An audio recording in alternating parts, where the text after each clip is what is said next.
Hello students, मैं आपकी educator Shalini Goyal. आज हम क्लास 10th का एक बहुत ही इम्पॉर्टेंट टॉपिक पढ़ेंगे जिसका नाम है रेस्पिरेशन। इस टॉपिक के अंदर हम कौन कौन से टॉपिक्स कवर करेंगे, चलिए वो देख लेते हैं। तो स्टार्ट करते हैं। सबसे पहले हम पढ़ेंगे रेस्पिरेशन। रेस्पिरेशन क्या होता है, क्या डेफिनेशन होती है रेस्पिरेशन की। उसके बाद हम पढ़ेंगे टाइप्स ऑफ रेस्पिरेशन, कितने तरह का होता है रेस्पिरेशन। उसके बाद में हम पढ़ेंगे ब्रेकिंग डाउन ऑफ ग्लूकोज, यानी कि ग्लूकोज कितनी तरह से ब्रेक डाउन होता है, क्या क्या पाथवेज होते हैं और उनसे क्या क्या प्रोडक्ट अपन को मिलते हैं, ये सब हम इसके अंदर देखेंगे। उसके बाद हम पढ़ेंगे difference between aerobic and anaerobic respiration. Aerobic respiration और एनारोबिक रेस्पिरेशन में क्या डिफरेंस होता है। उसके बाद में हम ह्यूमन रेस्पिरेटरी सिस्टम की बात करेंगे। इसके अंदर जितने भी ऑर्गन्स इंक्लूड हैं वो उन सब के बारे में, उनके क्या क्या फंक्शन होते हैं, ये सब पढ़ेंगे। देन हम पढ़ेंगे रेस्पिरेशन इन प्लांट्स। प्लांट्स में रेस्पिरेशन किस तरह से होता है। रेस्पिरेशन इन एनिमल्स, एनिमल्स में रेस्पिरेशन किस तरह से होता है। रेस्पिरेशन इन एक्वेटिक एनिमल्स, जो जलीय जीव हैं, एक्वेटिक एनिमल्स हैं, उनमें रेस्पिरेशन किस तरह से होता है। लास्ट टॉपिक हमारा रहेगा respiratory pigments in human. Human में रेस्पिरेटरी पिगमेंट क्या होता है, क्या उसका फंक्शन होता है, किस तरह से वो रेस्पिरेशन में हेल्प करता है, ये सब हम देखने वाले हैं। तो चलिए बच्चे स्टार्ट करते हैं। सबसे पहले रेस्पिरेशन क्या होता है। Respiration intake of fresh air and giving out the फोल एयर। मीन्स फ्रेश एयर को हम इनटेक करते हैं और फोल एयर मीन्स जो कार्बन डाइऑक्साइड रिच एयर है उसको हम बाहर निकालते हैं along with the production of energy. और इस प्रोसेस में एनर्जी का प्रोडक्शन भी होता है। देखिए, the process of respiration involves taking in oxygen, मतलब ऑक्सीजन का इनटेक किया इनटू द सेल्स, सेल्स के अंदर यूजिंग इट, उसको यूज़ किया for releasing energy by burning food. Food को बर्न करके हमने एनर्जी को रिलीज़ किया। ये सब रेस्पिरेशन होता है, यानी कि इनटेक करना, फ्रेश एयर को इनटेक करना, और जो फोल एयर है, CO2 रिच एयर है, कार्बन डाइऑक्साइड रिच एयर है, उसको बाहर निकालना और एनर्जी का प्रोडक्शन होना ही रेस्पिरेशन होता है। कितने तरह का होता है रेस्पिरेशन।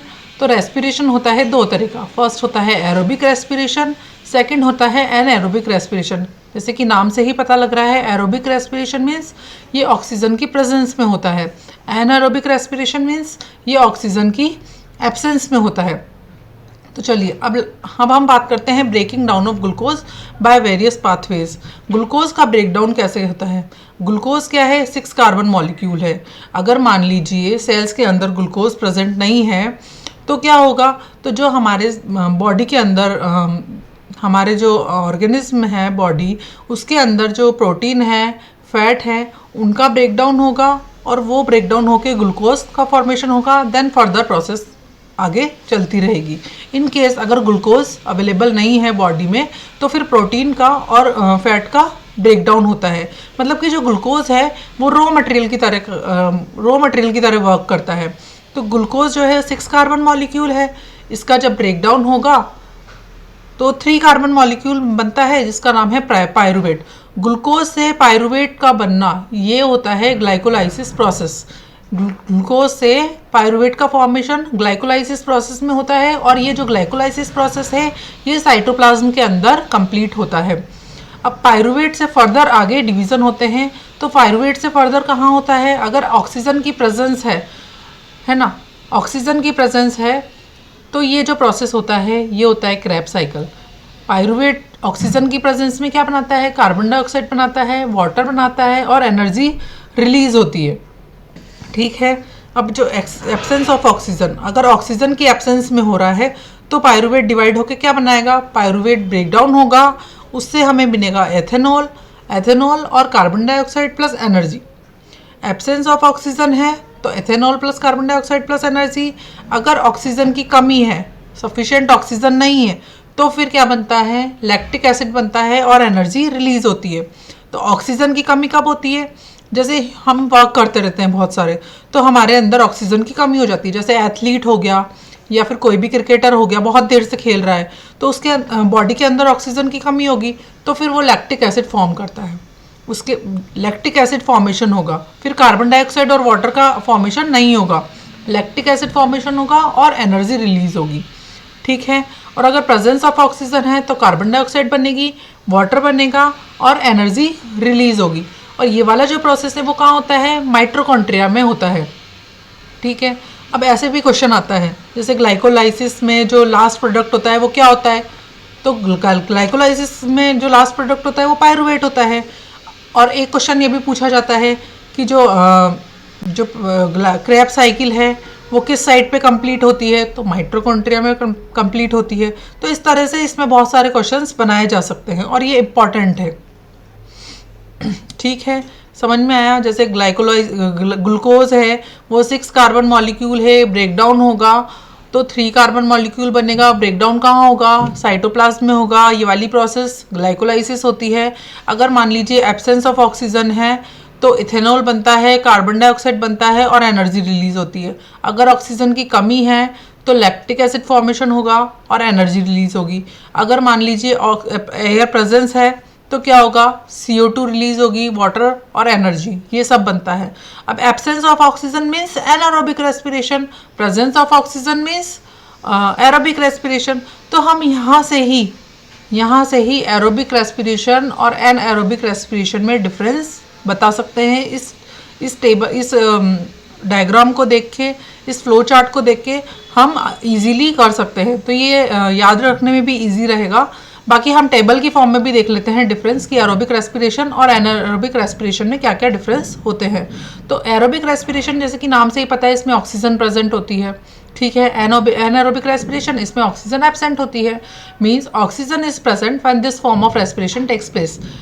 ऑक्सीजन प्रेजेंट होगी जब इस तरह का रेस्पिरेशन होगा। एनारोबिक रेस्पिरेशन, ऑक्सीजन एब्सेंट होगी जब इस तरह का रेस्पिरेशन होगा, ठीक है। अब ऑक्सीजन प्रेजेंट है यानी कि गैसेस प्रेजेंट है तो गैसेस एक्सचेंज होगी, gases are exchange in this form of respiration. Anaerobic respiration में gases are not exchange in this type of respiration. Clear है इतना? आगे बढ़ते हैं। It can be found in the cytoplasm and the mitochondria.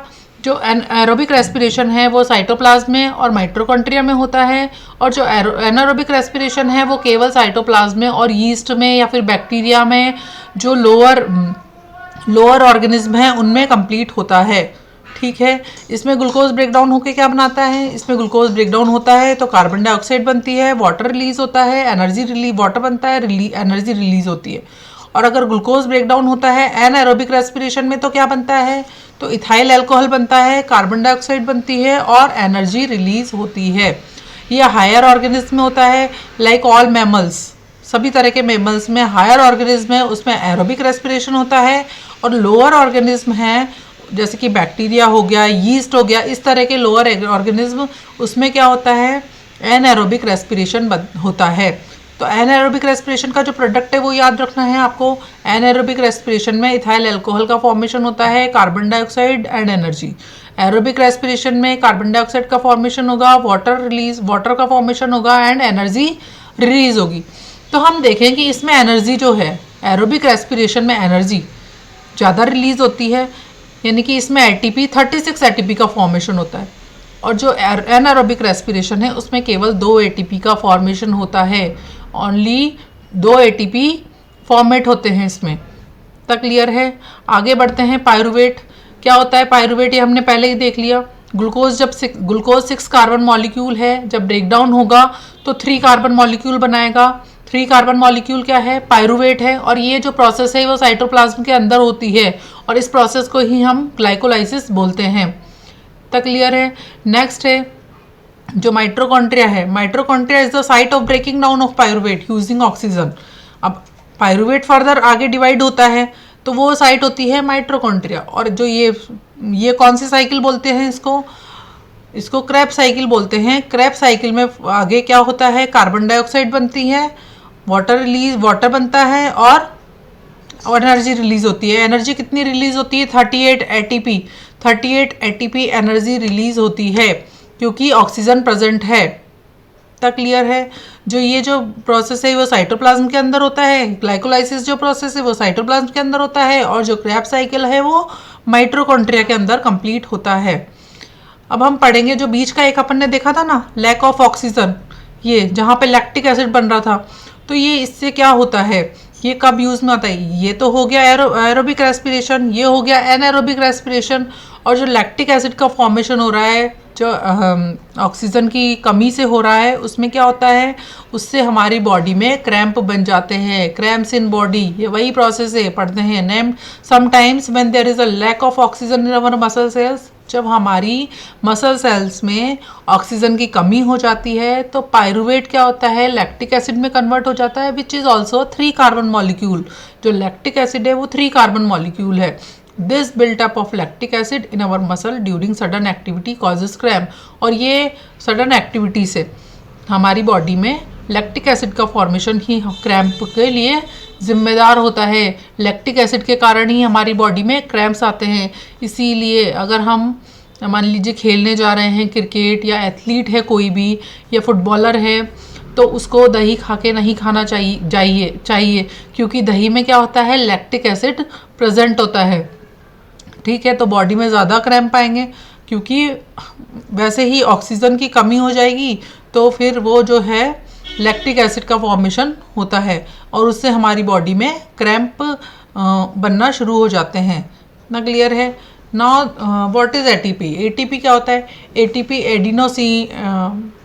Adenosine triphosphate, इसकी full form है adenosine triphosphate. The energy release during cellular respiration, cellular respiration के दौरान जो एनर्जी रिलीज होती है is immediately use to synthesis a molecule called ATP.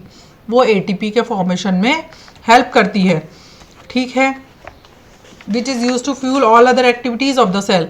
जो ATP format हुई वो एक फ्यूल की तरह काम करती है और हमारी सेल में जितनी भी एक्टिविटीज़ होती हैं उन सब के लिए ये एक फ्यूल की तरह काम करती है। एक्टिविटीज़ कौन कौन सी होगी? जैसे प्रोटीन सिंथेसिस हो गया, ठीक है, प्रोटीन सिंथेसिस हो गया, और मसल कॉन्ट्रैक्शन हो गया, या फिर हमारी नर्व सेल है जो उसमें जो इलेक्ट्रिकल पंप है, इलेक्ट्रिकल इम्पल्स है, उसमें जो कंडक्शन होता है वो हो गया। ये सब जो एक्टिविटीज़ के लिए जो एनर्जी रिक्वायर्ड होती है वो एटीपी के द्वारा ही पूरी की जाती है। इतना क्लियर है? नेक्स्ट ये है ह्यूमन रिप्रोडक्टिव सिस्टम का डायग्राम। क्या होता है ह्यूमन रेस्पिरेटरी सिस्टम? तो हम आगे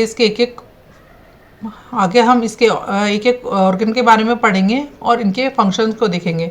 एक्सटर्नल नॉस्ट्रिल्स, ये क्या करते हैं? एक्सटर्नल नॉस्ट्रिल्स जो होते हैं वो इनटेक ऑफ एयर, यानी कि एयर को इनटेक करने में हेल्प करते हैं। देन सेकंड हो गया nasal chamber, which is lined with hair and mucus to filter the air and remove dust and dirt. जो नेजल चैम्बर होता है उसमें हेयर्स की और म्यूकस की एक लाइनिंग होती है। वो क्या हेल्प करते हैं? वो डस्ट को, प्योर मतलब फ्रेश एयर को अंदर जाने देते हैं और डस्ट को और जो भी इम्प्योरिटीज़ है एयर में उसको फिल्टर करने का वर्क करते हैं। देन है फेरिंग्स। फेरिंग्स क्या होता है? It is a passage behind the nasal chamber, ये नेजल चैम्बर के पीछे होता है। ठीक है, and serve as the common passage way for both air and food. और एयर और फूड के लिए एक कॉमन चैम्बर होता है, कॉमन पैसेज होता है। इसीलिए हमारे जो बड़े लोग हैं वो कहते हैं कि खाना खाते टाइम बोलना नहीं चाहिए, क्योंकि ये एयर और फूड दोनों के लिए एक कॉमन पैसेज का वर्क करता है। नेक्स्ट है लैरिंग्स। लैरिंग्स क्या होता है? इसको साउंड बॉक्स भी बोलते हैं, साउंड बॉक्स भी बोलते हैं, या फिर हम इसको एडम्स एप्पल भी बोलते हैं। It also helps in the generation of sound, ये साउंड को जनरेट करने में हेल्प करता है और हमारे कम्युनिकेशन में भी हेल्प करता है। लैरिंग्स क्या है? साउंड बॉक्स है। Then epiglottis. एपिग्लोटिस क्या होता है? एपिग्लोटिस क्या होता है? विंड पाइप में फूड की एंट्री को रोकता है। विंड पाइप में फूड की एंट्री नहीं हो इसको रोकता है। ये एक फ्लैप लाइक स्ट्रक्चर होता है जो कि ग्लोटिस को कवर करके रखता है और विंड पाइप में फूड की एंट्री को रोकता है। It is a flap like structure that covers that glottis and prevents the entry of food into the wind pipe. ना क्लियर है? आगे बढ़ते हैं। ट्रेकिया। ट्रेकिया क्या होता है? It is a long tube, ये एक तरह की लॉन्ग ट्यूब होती है, passing through the mid thoracic cavity. कहाँ से पास होती है? मिड थॉरेसिक कैविटी से पास होती है और एक लॉन्ग ट्यूब होती है। आगे जाके जो है ट्रेकिया वो क्या करता है? डिवाइड हो जाता है और ब्रोंकी बनाता है, एक लेफ्ट ब्रोंकी एंड एक राइट ब्रोंकी। इतना क्लियर है? डायग्राम में देख लेते हैं। ये देखिए, जैसे ये ट्रेकिया है ना, ये फर्दर डिवाइड होता है और ब्रोंकी का फॉर्मेशन करता है। ये देखिए, ये नेसल पैसेज है, माउथ कैविटी है, माउथ कैविटी के बाद फेरिंग्स आ जाएगा, देन लैरिंग्स आ जाएगा, है ना, उसके बाद में ट्रेकिया आ जाएगा। ठीक है, और ट्रेकिया के ऊपर ये रिंग्स ऑफ कार्टिलेज है, ठीक है, ये दिख रही है ना, rings of cartilage. Trachea further divide होकर ब्रोंकी बनाता है, एक left bronchi then right bronchi. इतना क्लियर है? Then bronchi, the trachea divides into left and right bronchi. Bronchioles क्या होते हैं? Each branches is further divided into final channels known as bronchioles. जो ब्रोंकिस होते हैं, ब्रांचेस होती हैं, वो फर्दर डिवाइड होती हैं और ब्रोंक्यूल्स का फॉर्मेशन करती हैं। एल्वोलाई, ब्रोंकीज जो ब्रोंक्यूल्स में कन्वर्ट हुई तो उसमें हमें बलून लाइक स्ट्रक्चर दिखाई देती है, उन्हीं को एल्वुलाई बोलते हैं। और एल्वुलाई जो है वहीं पे ही गैसेस एक्सचेंज होता है। जो मेन साइट है गैसेस एक्सचेंज की वो कहाँ होती है? एल्वुलाई में होती है। Lungs, we have a pair of lungs, हमारे पास 2 लंग्स होते हैं, right lungs and left lung, which are sac like structure. एक सैक की तरह स्ट्रक्चर होती है and covered by double layered membrane known as pleura. एक डबल लेयर मेम्ब्रेन से कवर्ड रहते हैं जिसे हम क्या कहते हैं? प्लूरा कहते हैं। ठीक है, ये हो गया ह्यूमन रेस्पिरेटरी सिस्टम और इसके फंक्शंस। नेक्स्ट टॉपिक हम पढ़ेंगे रेस्पिरेशन इन प्लांट्स। प्लांट्स में रेस्पिरेशन किस तरह से होता है? जैसे हम नाइट की बात करें तो नाइट में क्या होता है? फोटोसिंथेसिस नहीं होता है। ठीक है, फोटोसिंथेसिस नहीं होता है तो CO2 का जो एलिमिनेशन है, CO2 प्लांट्स ज़्यादा रिलीज करते हैं। इसीलिए बोलते हैं ना कि रात में पेड़ के नीचे नहीं सोना चाहिए। तो रात में क्या होता है? फोटोसिंथेसिस नहीं होगा तो CO2 की क्वांटिटी जो है वो प्लांट के नीचे बहुत ज़्यादा होती है, इसीलिए हमें पेड़ के नीचे रात को नहीं सोना चाहिए। At night when there is no photosynthesis occurring, CO2 elimination is the major exchange activity going on. और दिन के समय क्या होता है? During the day CO2 generated during respiration. CO2 respiration में जनरेट होती है। वो क्या होती है?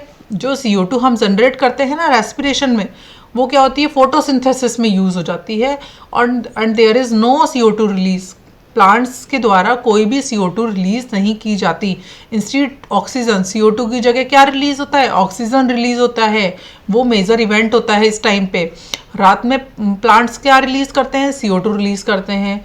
और दिन के समय जब फोटोसिंथेसिस होता है तो वो CO2 को तो इनटेक करते हैं और ऑक्सीजन रिलीज करते हैं। क्लियर है इतना?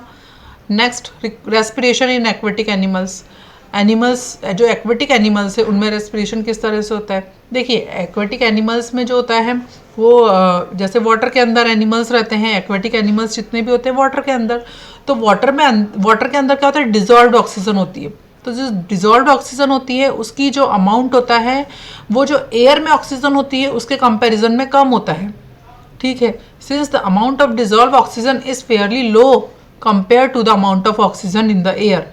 एयर के कंपैरिजन में डिजॉल्व ऑक्सीजन का अमाउंट जो होता है वो कम होता है, इसीलिए जो एक्वेटिक एनिमल्स हैं उनमें ब्रीथिंग रेट ज़्यादा होती है, वो जल्दी जल्दी सांस लेते हैं। The rate of breathing in aquatic organism is much faster than the terrestrial organism. Clear है इतना?